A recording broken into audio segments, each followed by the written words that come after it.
여러분, 나라가 어렵거나 큰 위기가 닥쳤을 때 아마 이 기도문 한 번쯤은 들어보셨을 거예요. 정말 많은 분들이 희망을 걸고 외치는 아주 유명한 성경 구절이죠. 그런데 말이죠. 만약에 우리가 이 기도의 진짜 의미를, 그 핵심을 완전히 잘못 알고 있었다면 어떨까요? 네, 바로 역대하 7장 14절 말씀입니다. 이 구절을 많은 분들이 마치 어떤 기도 공식처럼 생각하곤 하죠.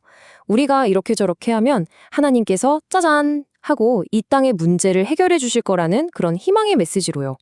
자, 그런데 여기서 한번 관점을 확 비틀어 보는 질문을 던져볼게요. 만약 이 기도가 하나님 제발 도와주세요 하는 간절한 요청이 아니라 하나님께서 이미 일하셨습니다 라고 외치는 강력한 선포라면 어떨까요? 이 관점의 전환이 우리 삶에 어떤 의미를 갖게 되는지 지금부터 한번 제대로 파고들어 보겠습니다. 이 약속의 진짜 의미를 제대로 알려면요, 우리 타임머신을 타고 저 멀리 과거로 한번 가봐야 합니다. 때는 바로 솔로몬 왕이 그토록 공들였던 성전을 막 완공하고 봉헌했던 그 밤, 하나님께서 솔로몬에게 직접 나타나셔서 이 말씀을 주셨던 바로 그 순간으로 말이죠. 이게요, 그냥 뭐 다 잘 될 거야 하는 식의 그런 막연한 축복이 아니었어요.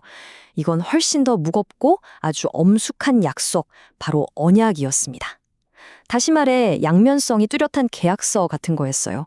순종했을 때 받을 축복, 그리고 불순종했을 때 따라올 저주가 아주 명확하게 적혀 있었던 거죠. 그리고 여기서 진짜 흥미로운 게 하나 있어요. 하나님께서 당신의 메시지에서 가장 중요한 핵심을 강조하시려고 아주 정교한 문학적인 장치를 사용하셨다는 거예요. 그게 바로 교차 대구 구조라는 건데요. 말이 좀 어렵죠. 쉽게 말해서 샌드위치라고 생각하시면 돼요. 빵, 야채, 고기, 야채, 빵처럼 메시지를 양쪽에서 감싸서 진짜 중요한 알맹이, 그 고기를 딱 가운데에 두는 방식인 거죠. 자, 한번 보세요. 구조가 딱 보이죠? A에서 내가 성전을 택했다로 시작해서 맨 끝 A'에서 내 눈과 마음이 항상 여기 있을 거다라고 다시 한번 강조하며 닫아요. 샌드위치의 양쪽 빵이죠. 그리고 B에서 재앙이 닥쳐서 기도하는 상황을 말하고 B'에서는 그 기도에 귀 기울이시겠다고 약속하세요. 그럼 이 샌드위치의 가장 중요한 속, 바로 정중앙에 있는 C는 뭘까요? 네, 바로 이겁니다. 듣고 용서하고 고치겠다. 이게 하나님의 진짜 속마음이라는 거예요.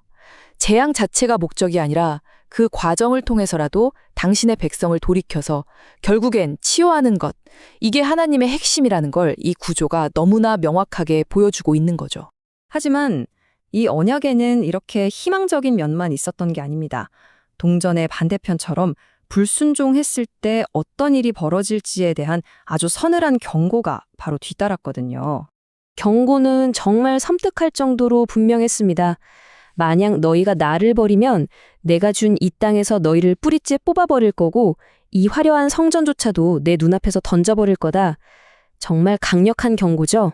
그리고 여러분, 역사를 보면 알 수 있듯이 이건 그냥 겁주려고 한 말이 아니었습니다. 정말 그대로 이루어졌죠. 이스라엘 백성들은 결국 우상을 숭배하는 길로 갔고 그 결과 북이스라엘은 아수르에게, 남유다는 바빌론에게 차례로 멸망하고 맙니다. 그렇게 찬란했던 솔로몬의 성전은 돌무더기가 되고 백성들은 머나만 땅으로 유배를 떠나게 되죠. 언약에 기록된 저주가 역사 속에서 글자 그대로 집행된 겁니다. 자, 보세요. 언약의 한쪽 면, 바로 저주가 이렇게 역사 속에서 성취됐어요. 그렇다면 반대쪽 면은요? 치유에 대한 약속은 어떻게 됐을까요? 그냥 공수표로 남은 걸까요? 아닙니다.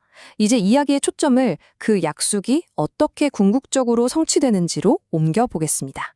이 타임라인을 보시면 전체 그림이 한눈에 들어올 겁니다. 기원전 950년경 솔로몬에게 주어졌던 이 약속이 기원전 586년 유배라는 저주의 성취를 통과해서 마침내 서기 33년경 예수님의 십자가와 부활을 통해 어떻게 완성되는지, 그리고 그게 바로 오늘을 살아가는 우리와 어떻게 연결되는지 그 거대한 흐름을 보여주고 있습니다. 신학적으로 볼 때 십자가 사건은요, 바로 우리가 받아야 했던 그 모든 저주와 심판을 한 몸에 받으신 궁극적인 재앙이었어요. 예수님께서 우리를 대신해서 언약의 저주를 온전히 감당하심으로 마치 옛 성전처럼 하나님 앞에서 던져지는 경험을 하신 거죠. 바로 그 덕분에 우리가 다시 하나님 앞으로 나아갈 길이 열리게 된 겁니다. 그렇다면 부활은 뭘까요? 바로 땅을 고치겠다고 하셨던 하나님의 약속이 궁극적으로 실현된 궁극적인 치유 사건입니다. 죄와 죽음이 왕노릇하던 이 낡은 세상의 질서를 완전히 깨부수고 생명과 회복이 다스리는 새로운 창조, 즉 하나님 나라가 바로 이 땅에서 시작되었음을 선포하는 엄청난 사건이었던 거죠. 자, 지금까지 거대한 이야기를 따라오셨죠? 그럼 이제 이 모든 걸 가지고 다시 현재로 돌아와 봅시다. 이 새로운 렌즈를 끼고 역대하 7장 14절을 다시 본다면 우리의 기도는 이제 어떻게 바뀌어야 할까요?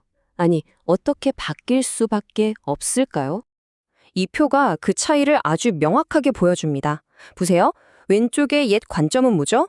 하나님, 이 부서진 사회 좀 어떻게 고쳐주세요 하는 수동적인 탄원에 머물러 있어요.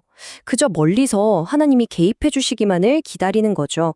하지만 오른쪽의 새로운 관점은 완전히 다릅니다. 주님, 우리는 주님께서 이미 시작하신 치유의 현실 속에서 살아갑니다.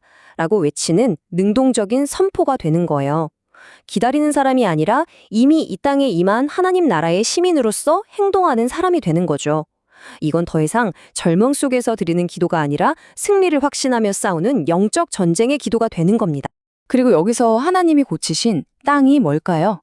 물론 사회 전체의 회복도 포함되겠지만 그 1차적인 대상은 바로 예수님을 통해 새롭게 된 하나님의 백성, 바로 저와 여러분, 우리 자신입니다. 옛날에는 돌로 지은 성전에 하나님이 계셨지만 이제는 성령께서 우리 안에 거하시잖아요. 우리가 바로 걸어다니는 성전이 되어서 이 새삼 속에서 하나님의 살아계심을 보여주는 존재가 된 겁니다. 그래서 마지막으로 여러분께 이 질문을 던지고 싶습니다. 이제 우리는 더 이상 세상이 너무 엉망이니 제발 고쳐주세요 라고 수동적으로 기다리는 사람이 아닙니다. 그렇다면 이미 이 땅에 시작된 하나님 나라의 능력을 가진 자로서 여러분의 가정에서, 직장에서, 속해 있는 공동체 안에서 여러분이 맞서 싸워야 할 어둠과 불의는 무엇인가요? 이미 치유가 시작된 이 땅의 시민으로서 여러분의 진짜 싸움터는 바로 어디입니까?